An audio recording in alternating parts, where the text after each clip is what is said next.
This is the podcast that we ask our guests from in front and behind the camera, how did they get their foot in the door? What was the key to unlocking their success? What's their story? Join us as we chat to the creatives behind the wicked movies.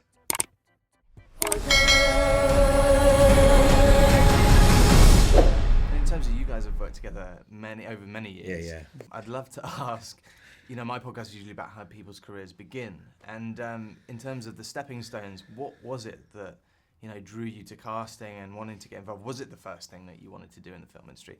And if you'd like to go first. But Sure. The short version is when I got out of school at NYU, one of my producing teachers turned me on to, needed a job, and and they turned me on to two casting directors who were doing a lot of Broadway shows at the time, and I started working for them for about 6 years and just loved it.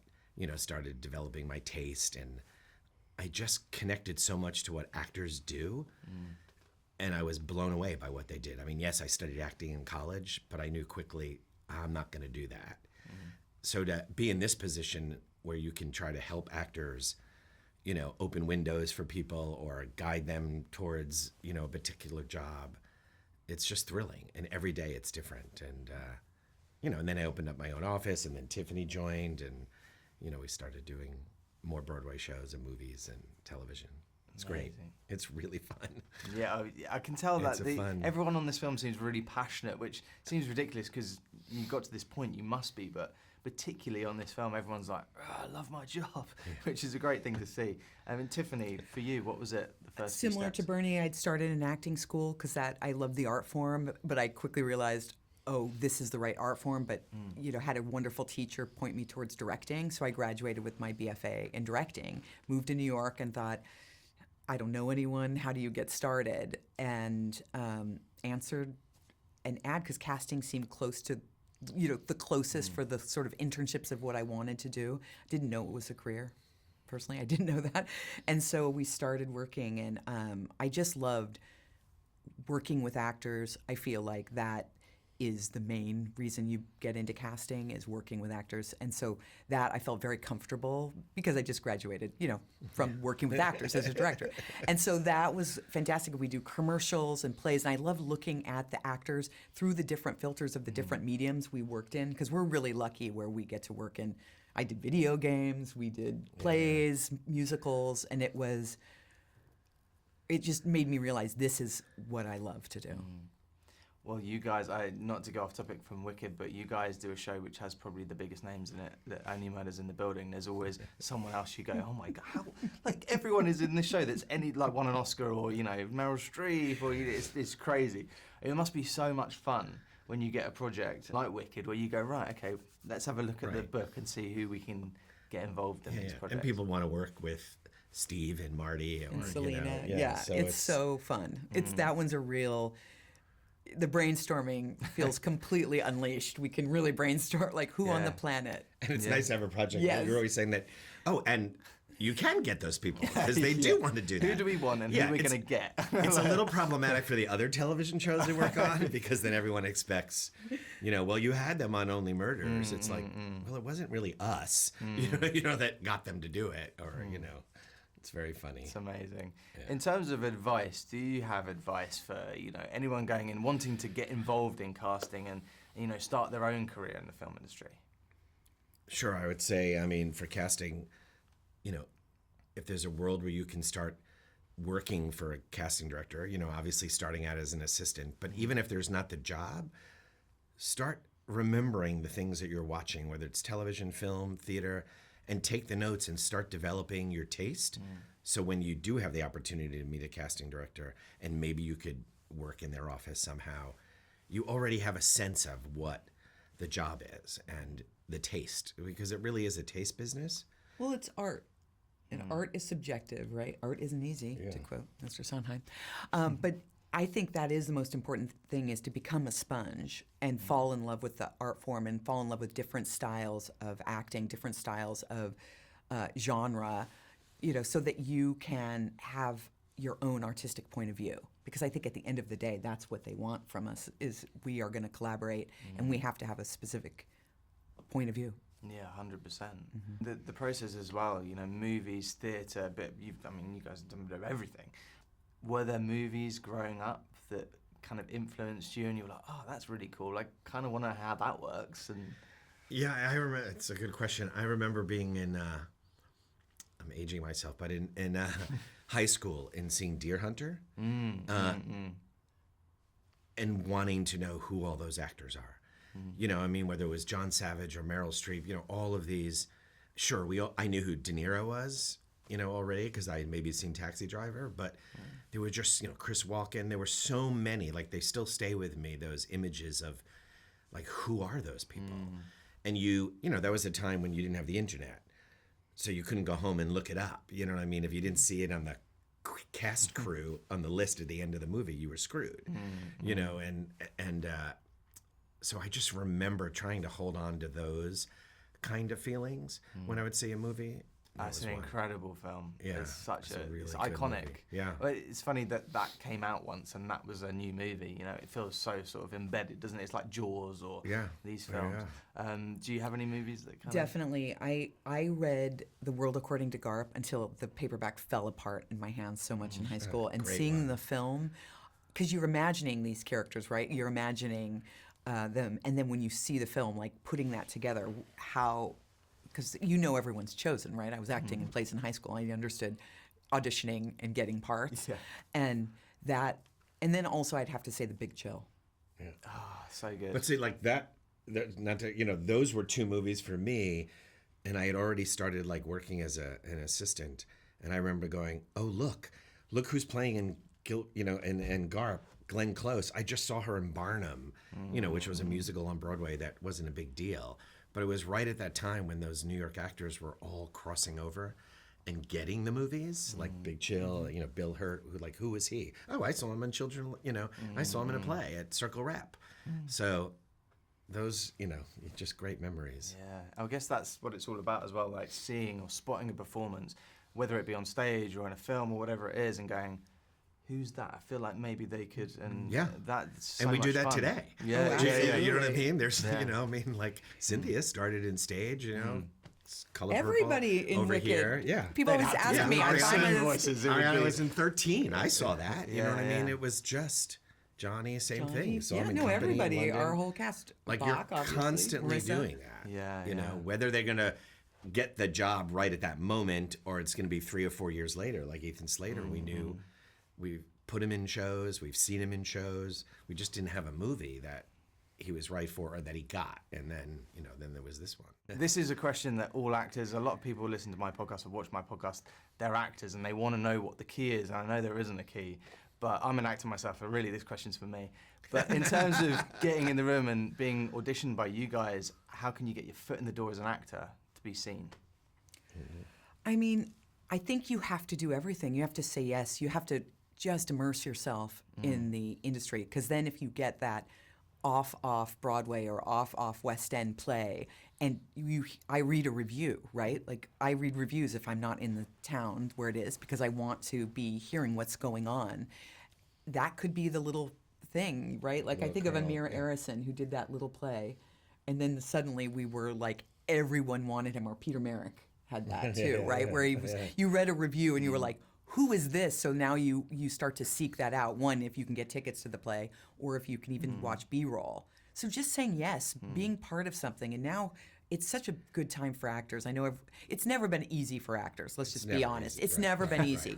It's never been an easier time or a better time. But right now, because of the internet and because of things like TikTok, if you're a comedian, a dancer, you know, a singer, you have so many more platforms to be seen, right, 100%. Than you ever had. I mean, when we were casting Wicked, dancers were coming up, and if I saw pineapple written on the wall behind them, I knew, let's get them in.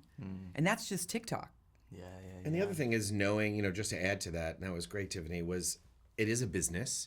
And if you're an actor just starting out and you don't have representation, but how do I get seen? It's like, you know, write a letter.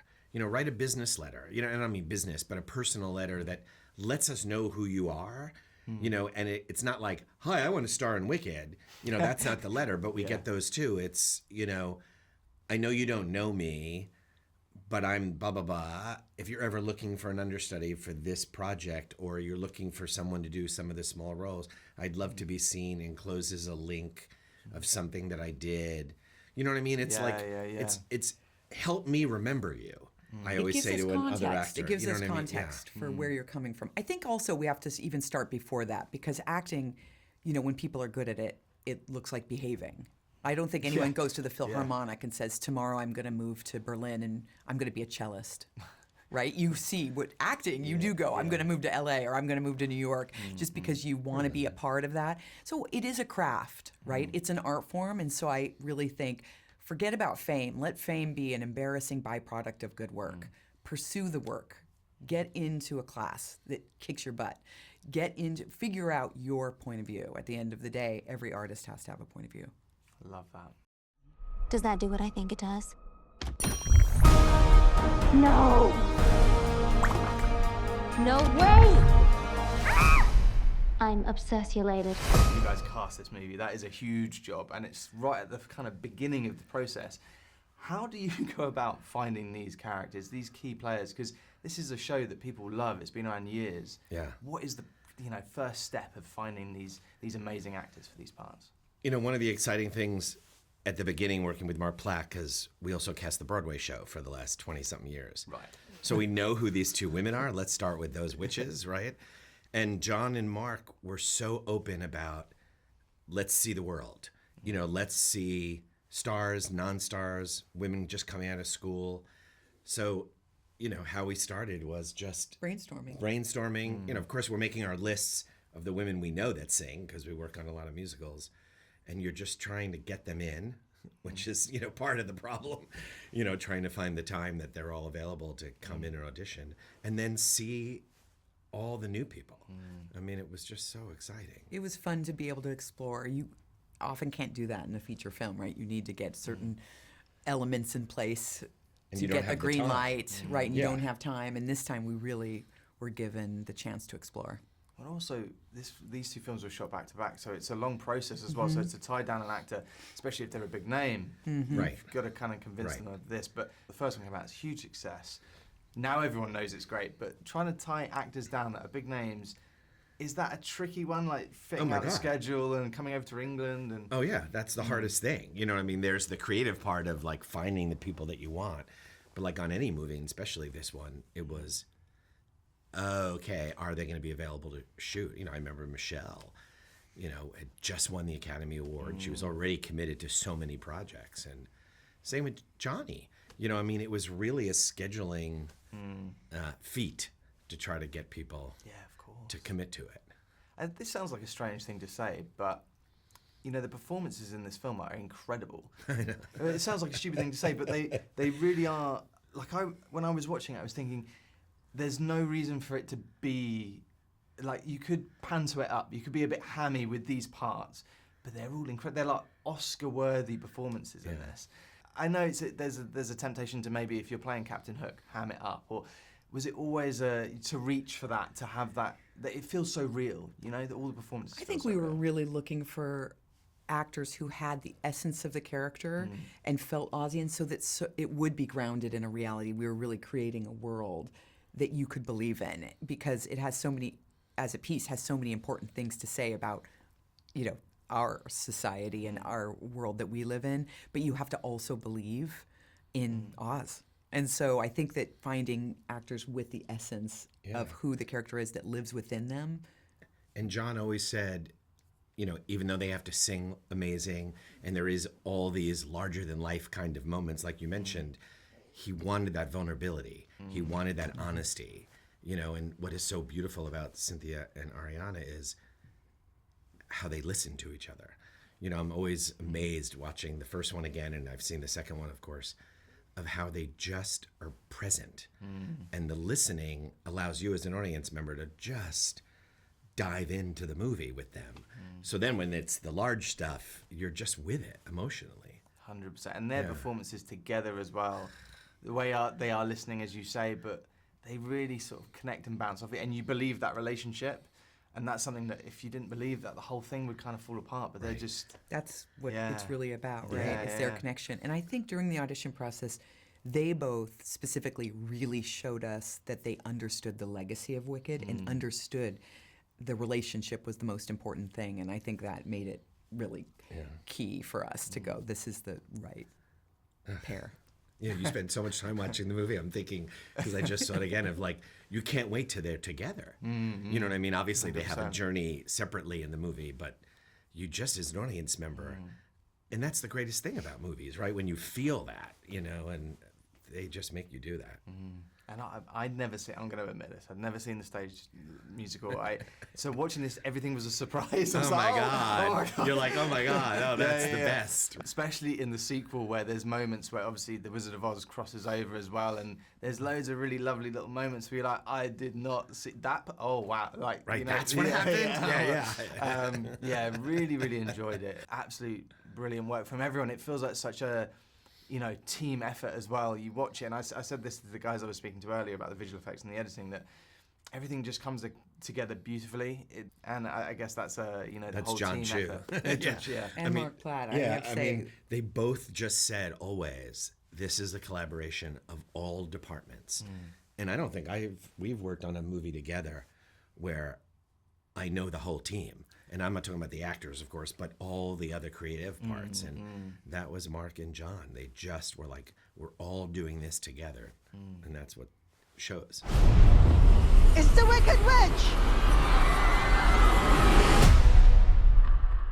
You two are two different ends of the spectrum when it comes to making this movie. Obviously, you shot this, and you build the sets and make it look fantastic. These two things do come together, though. We started prepping this movie a very long time before we started shooting. John Chu and I started talking for 2 years. And when Nathan came on board, we just started early.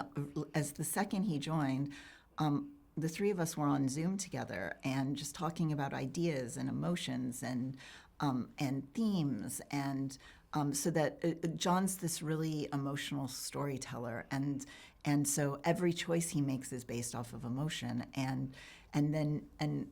I feel like the two of us the entire time were always talking every single day. I mean, I remember at one point I was up in Nathan's art department, and he's like, I've never had a DP, a cinematographer in my art department as much as you are, Alice. There was not a day that went by that we didn't it doesn't work collaborate. unless you work together. It doesn't work because, sure, we design and build all the sets, but they have to be lit and photographed. So the two things go hand in hand. They are not separate jobs, and we have to communicate constantly to get that working. And there's so many technical instances on this film and tricky photography. Girl in the Bubble, like you look at those scenes and you look at how you mirror sets. Like, it doesn't work unless we're on the same page. It just won't work. I mean, Girl in the Bubble, it was the second number that we shot. We shot the movies simultaneously. So the first number we shot was Popular, and the second number we shot was Girl in the Bubble. So you can only imagine how different those two numbers are, right? And I say that the first movie glows in effervescent daylight, and the second film, it lives in a maturity and density of shadow. And Nathan built this 60-story or 45-foot two-story set for Girl in the Bubble as Glinda's suite, and we have this Girl in the Bubble all acts as one shot. It's 7 shots stitched together as one, but we had to work together to figure this out because I needed practicals in the set to be able to light her because she's moving through space. So we dim on and off Nathan's beautiful practicals throughout. And mirror size, I mean, maybe you could talk about mirror size. That was a specific choice too. I mean, when you're pushing, because the scene is marvelous because she's watching her reflection and she's not happy with who she's become and she has to change to save Oz. But you push through mirror. Alice had to push her camera through to her reflection and look at, when you're in a crisis and you don't know which way to go, you're always, you're looking in this mirror. She's got to push the camera through, which means if we had all the money and all the time in the world, I would have taken the set plan here and I would have just mirrored it that way and then mirrored it this way. But obviously we can't do that. We don't have a sound stage. We don't have the funds to do that.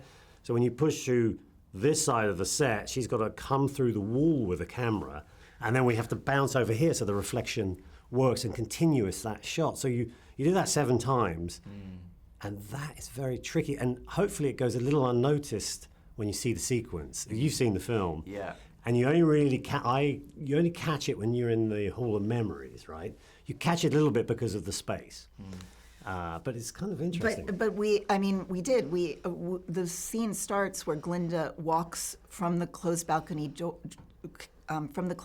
doors into the space, and we start to arc around her. And at first, you see this wall where the mirror is, and then we start to arc around her. And as we arc around her, the special effects team moves the wall out of place. And so Nathan had to design a set that so that the wall could fly in camera. So then we're pulling back because it's all math. Mirrors are all math. So I need to pull back a specific distance so that it feels like a real reflection. And so this wall flies, and then as we come out of the mirror again, we're pulling back and the wall comes back in. So this is all happening live while she's singing live. So it had to be done quietly too. And then Nathan had to do things like pull other walls because it's 5 Steadicam shots and 2 crane shots all stitched together. And the 5 Steadicam shots are easier, but the crane shot, we needed a 45-foot techno crane in his beautiful space. Yeah, you can't. The reason you're looking at a set that has symmetry is because we have to mirror. And because there's 2 staircases, 2 mirrors, 2 walls, equality in the set. And it's done very specifically. So that design is a mirror of itself. And I think you have to build all of this in. And that comes from conversations. I remember when you came in that morning with your kids' toys saying, I think I figured out how to move through mirrors. John had this idea, and we looked at all these shots, like greatest movie shots of all, mirror shots of all time, and YouTubers making mirror shots. And one night in the middle of the night, I woke up at 2 a.m, and I thought we were about to have this meeting at 8 a.m. where all the departments were coming together to discuss this. And I'm like, how do we describe going in and out of mirrors? So I grabbed my husband's shaving mirror, 2 princess bath dolls, bath toys of my daughters, and 2 bananas, and the bananas represented Nathan's staircase. And I shot it on my iPhone, and I brought the props in the next morning, and we all were able to talk about the set that way. That's great, because I know exactly the shot you're talking about as well. And it did go unnoticed, but now you've explained it. I'm like, I was trying to figure it out afterwards. Like, how did they do that? But it's also such an emotional moment. So you have to and she has to change. She has to give up all this privilege, and you're doing it through reflection. And I love that shot. So that was all practical. It was all practical. That blows my mind. Yeah, I mean, visual effects stitched the shots together. Of course. Not to take away from visual effects at all. They had a ton of work to do too, but it's a real set. Yeah, that's insane. And everything all 7 shots we captured in camera, not a blue screen set at all. But it is about as Nathan just said, it is this moment that is so key. It is Glinda's darkest moment in the movie. It is the moment she looks at herself and decides that's not the person I want to be anymore, that it's time to pop her bubble, that it's time to finally know what it means to truly be good. Yeah, she becomes the Good Witch of the North. This is her moment. It's a very powerful moment. I'm glad you brought that scene up, because that is insane how you've done that. In terms of, with your career, going from In the Heights to something like this, the scale and the size of it, is there a difference? Obviously, you just explained that. That sounds like there is a big difference when you're doing something as technical as this. I've known John Chu for 25 years. We started shooting his student short film at USC. That's how we became friends. It was a musical, and we were kids who wanted to grow up and make musicals together, and it was at a time no one made musicals. It was pre-Moulin Rouge, pre-Chicago, and I remember sitting on Nathan's beautiful Emerald City set, which is the size of 4 American football fields. And John and I are lying, watching playback on the iPad. He says, this is just like we're in film school. And I'm like, except we're laying here in the middle of Emerald City. And the heart of, the way John and I work together, and the team he builds, and the team he built on Wicked, I mean, I think we all want to stay together forever. he builds this team where we are kids playing. And it's no different shooting a student film, shooting a movie like In the Heights where we didn't have sets, where we shot on the streets of New York, to shooting in a completely, hugely built world of Wicked. It's been pretty miraculous. It must be wild to look back and think, here we are now with this film, and I mean the end product's incredible. And Nathan, and we talked about last time, we talked about your beginnings with, you know, Hook on set there, and kind of going from the start of your career to now. You've done so many huge films. Yeah. But does this feels pretty vast? I mean, as it's shot over 3 years as well, it's a big old project. Does it, even for you, does it feel like a huge sort Yeah, of... no, it's by far the biggest film I've ever made. And for me, that's actually saying quite a lot because we've tackled a lot of tricky stuff practically. And I mean, there's plenty of visual effects, and I don't want to play that down at all because it's everyone. But yeah, big films. I mean, I started on Hook, but really my film school was, I went straight onto Bram Stoker's Dracula. And I worked art director for second unit, which was all the tricks, all the mirror tricks, all the upside down reflections of the rest, the Dracula moving on skateboard. We had hydraulics and we did all the cutouts. And it's all Pepper's ghosts, you know, the shadow work. You know, so that was really my love of practical filmmaking started there. And I think I was like 25. And it just, I feel very sort of lucky that I just got to continue working with people who like doing things practically. And it kind of took all of that to make this. Not that you never bring the same tools to the next film, but you do need the confidence to know you'll figure it out. And that comes from experience. And so it was good. It was the perfect film. It opened a whole new door for me to meet these guys and go into musical fantasy. It was just brilliant. I'd do it all again tomorrow. So I think we'd all do it. We'd all do it again. Maybe I mean, they it's can the best figure time out a way. of our lives. I don't want to spoil anything, but the end kind of. But I mean, there's so many films that are on this scale that are done with, you know, green screen or blue screen or whatever the current is. It's amazing that they've done so much practical work on this movie, it being what it is. That must be so fun for you when you've got these actual solid sets, it's all on screen. It's all on screen, and I mean, we spent so long making every single little teeny choice, and then being able to step on, right, like everything is at this micro level when you're prepping. You know, whether it's the practicals, every single practical that Nathan and his team has picked out, to the color of the walls, like every single micro choice that was made and tested, and then the reality starts to sink in as you start stepping into these sets, and it was a leap of faith by the studio, right, to make 2 movies. We made them simultaneously. We shot. Some mornings we would be shooting in the Wizard's throne room for movie 1, and in the afternoon we'd switch and shoot Wonderful for movie 2 in the afternoon, all on the same set.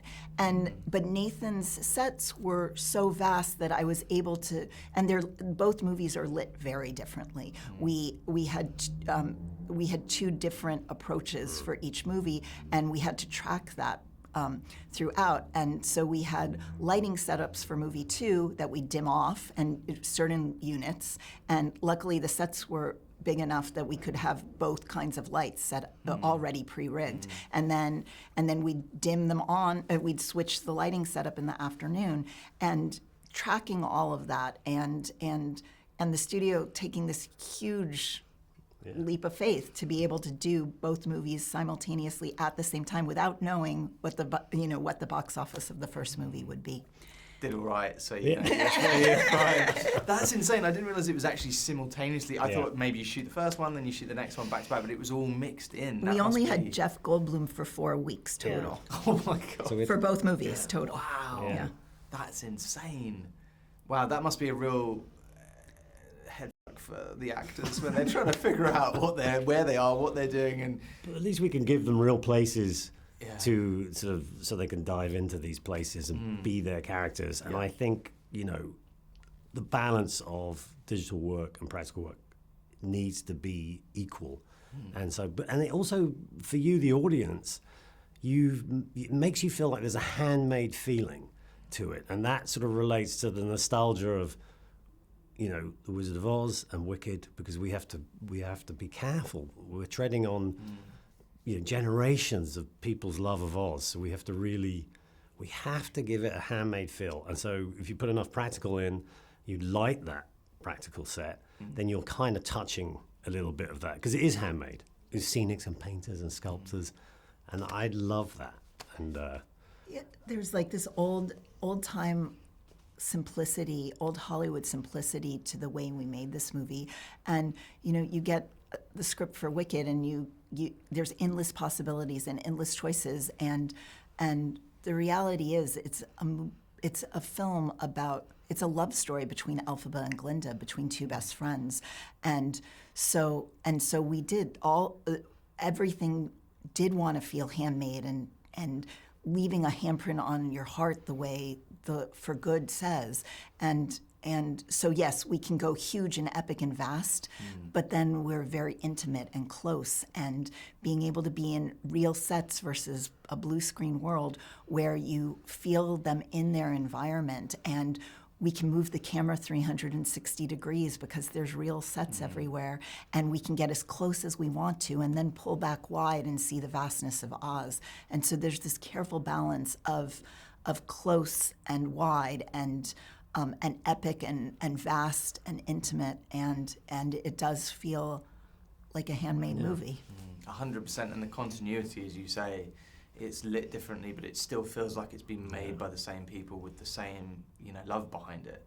Everyone that I've talked to today have been so like passionate and happy that they've worked on this film, which sounds like it should be a given, but it's quite a rare thing, and it's nice. It's really nice to see that everyone's sort of. I think it's pretty rare. Yeah. Because it takes all of us. We can't do it alone. We just can't do it alone. So you need everyone on side, and also For Good is epic. It's like the stories of the Witches of Oz. It's the origin stories of all these characters. It's just, I mean, I'm excited. I'm excited to see it again. I want to see it again.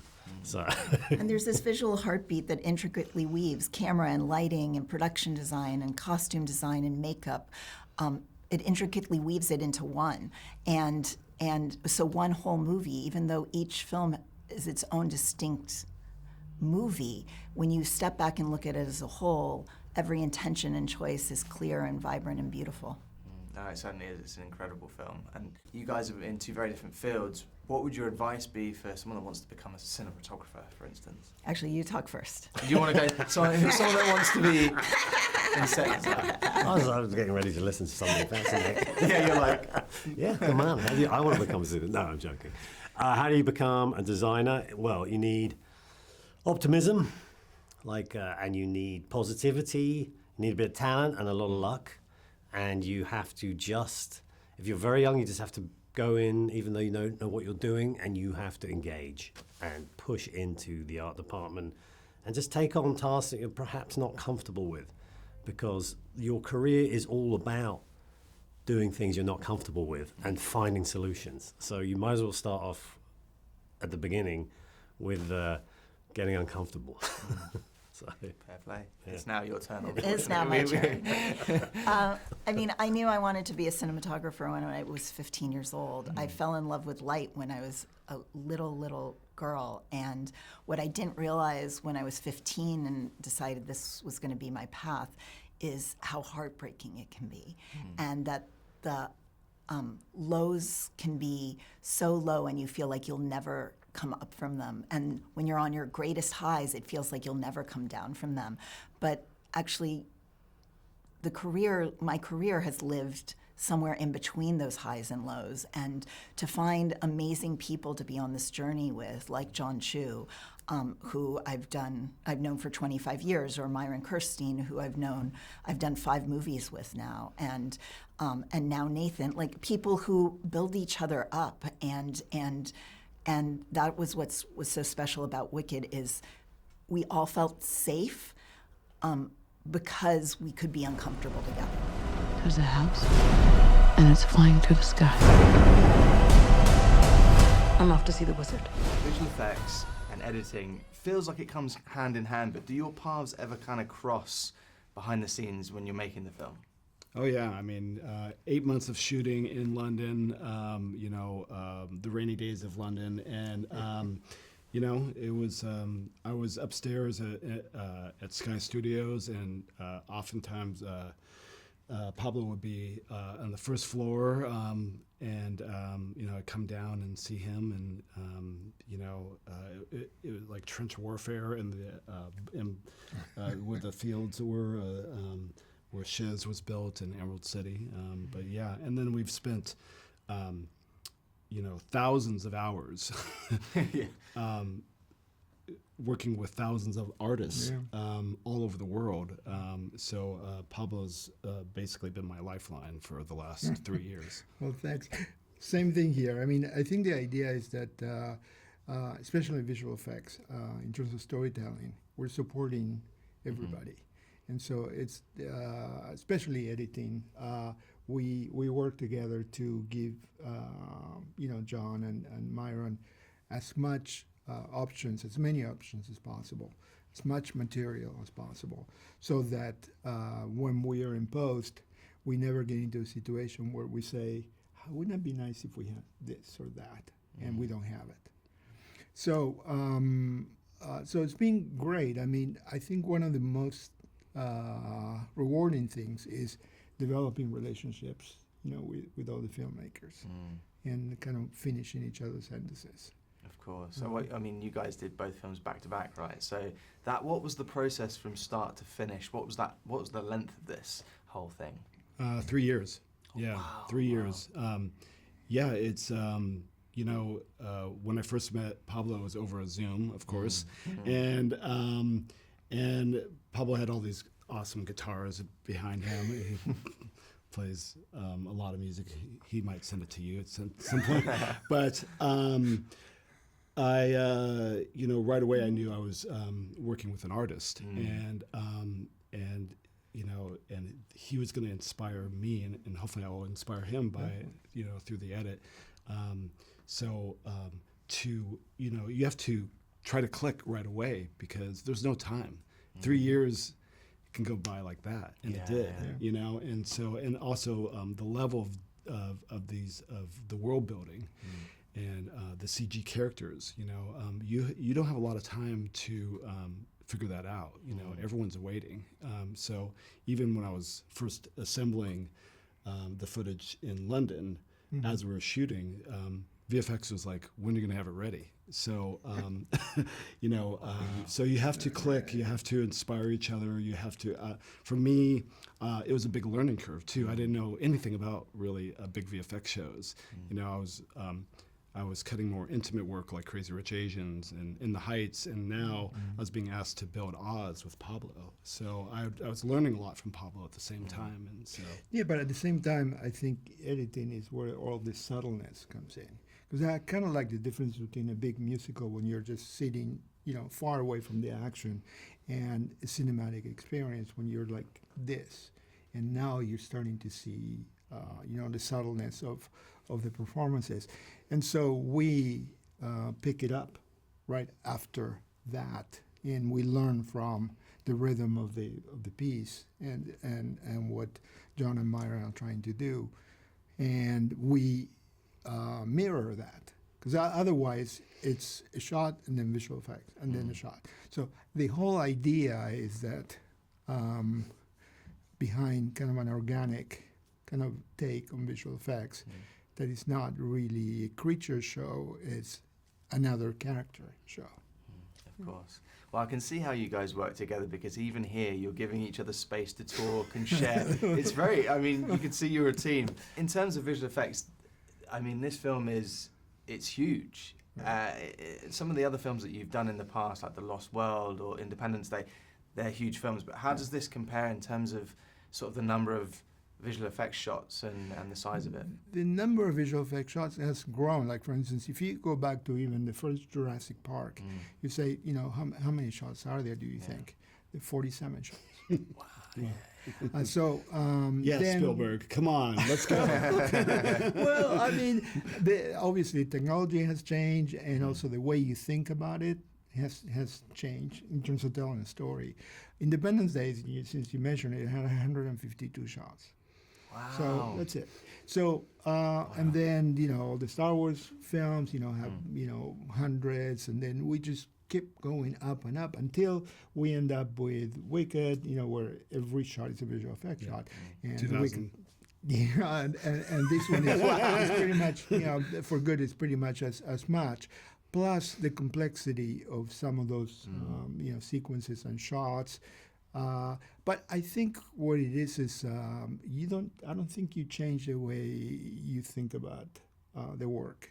I think you trust the people that work with you. And, on those films, we had a crew of 100, maybe 100 people, 70 people. Now we have 1,000 people. So you have to be very good at communicating. And All over the world, by the way, Yeah.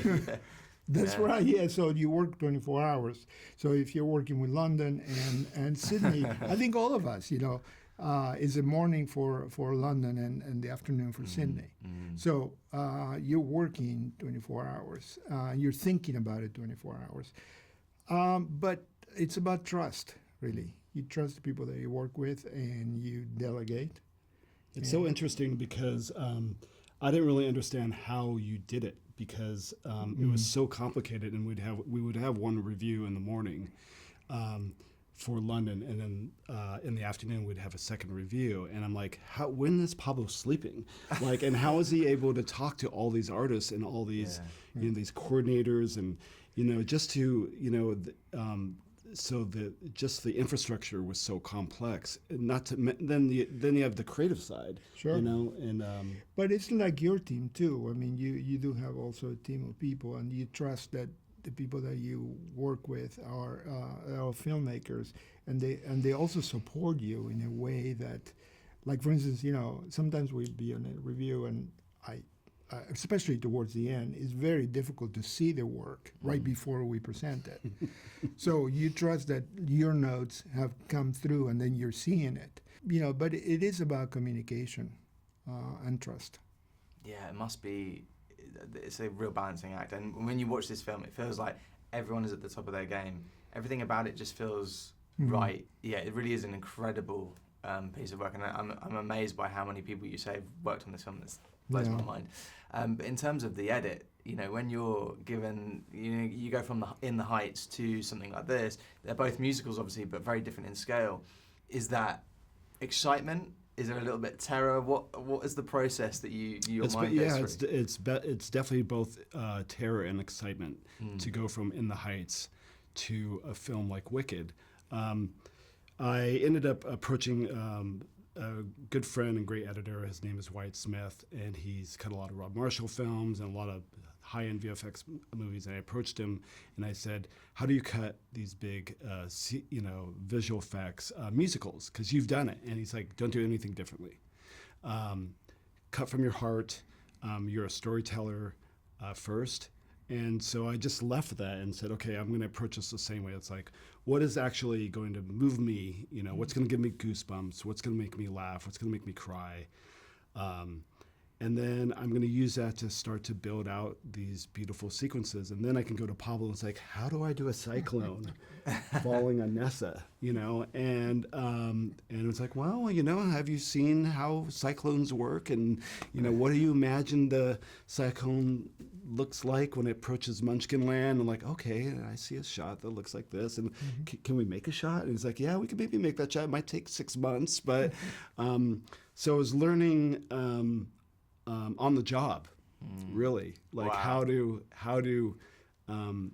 build Oz, and at the same time don't change too much of how I approach footage, but learn how to work with teams, visual effects teams, and my visual effects editor Ed Marsh, who's worked with James Cameron. He could say, I could ask all the dumb questions of like, what is previs? What is post-vis? I didn't know any of that. Anyways, but then just remember at the end of the day, it's about the heart and cutting from the heart and letting the team support you and to get to the finish line. You have to rely on your team to help you get through this process. You can't just say, I'm doing it all by myself, and this is a massive undertaking. You have to you have to do what you do. You're a storyteller. I'm trying to cut the best scene possible, and then get the support from there. Yeah, it's kind of something else happens too. Is that the movie kind of develops. There are certain things that are developed in post with us, working with the stuff that was shot, and John's idea, and that is because that's one of the things I learned about. I hadn't worked on a musical before, and some things are not in the script. They're just the lyrics of the song, and so nothing is delineated, and so necessarily beat by beat as far as the songs are concerned. So we have a lot of liberty. Yeah. So like for instance in the tornado sequence, I mean, we sat down and we kind of like, wouldn't it be great to have this shot? And once you have that, then that opens up to maybe having a close-up here or having a medium shot there, and what kind of story you're trying to tell. And obviously the way you cut it, I mean, you could go one way or you could go this other little way, and that opens up something else. Especially when you're working with creature work. I mean, should this person be, or this character be ambiguous about something, And then you start working with words like ambiguity or guilt, or how do you put that on something? Yeah, you have a main character like Chistry, you have to communicate so much for a monkey with wings who doesn't speak. And so we're sitting there with animators and with Pablo and trying to explain, the expression and what have you. One of the things that I love about working with IM and Frame Store and the VFX department is like, just because this level of restraint. Because just because you can do something doesn't mean you should. And so also, sometimes you're like, I can do anything. And they're like, yeah, but do you want to? Yeah. And so there was a pushback as well. It's hard to imagine that Oz feels like there's actually a restraint there, but there is, we don't always go for the grand shot flying over Oz. Sometimes it's more about the intimate things. So it's that balance and like you said, the nuance. Yeah, and it's also a difference because when you're casting an actor, you're casting that actor because you're seeing something in that actor that is going to be brought back into the movie. But when you're casting the CG character, visual effect is contrary to any other filmmaker. We're asking him to turn over work when they're not ready, when they're not thinking about this. Everybody is trying to work in continuity because it builds something, and you get invested into something. But visual effects comes in and say, well, we need 200 shots by this date, otherwise we're not going to be able to make it. So it is a constant transaction, but all is for the betterment of the movie. If you enjoyed this episode and you want to support us, get early access and exclusive content, all ad-free, click and join the Life in Film YouTube channel and become a member now. Thank you to our guests, and thank you to the team at Organic Publicity. As always, thank you to our sponsors, movieposters.com and BetterHelp. If you'd like to hear more from the cast and crew of Wicked, please watch our other special, which we recorded when the first movie came out. The link will be at the end of this video for a more in-depth look into the Wicked films.